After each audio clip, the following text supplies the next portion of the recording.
Hello, traders. FX Pip Collector here. Today is Tuesday, June 10th, and this is my analysis for the US dollar yen.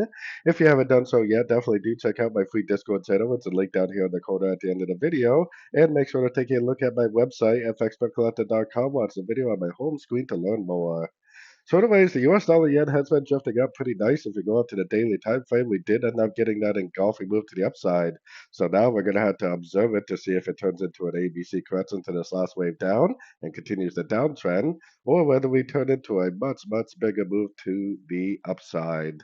So anyways, taking it down to the 1 hour time frame. On the 1 hour time frame, I don't really think I'd want to try to go long right this minute. I would definitely want to try to get a decent three-way pullback. Looks like we had a 1, 2, 3-way pullback yesterday, and then we had a push up. Maybe this right here actually is just another ABC. Maybe this is actually a running ABC correction, and hopefully it just ends up continuing up. We definitely should be looking for logs right now while we learn and earn what the daily time frame turns into. So anyways, don't forget to like and subscribe, and as always, thank you for watching and happy trading.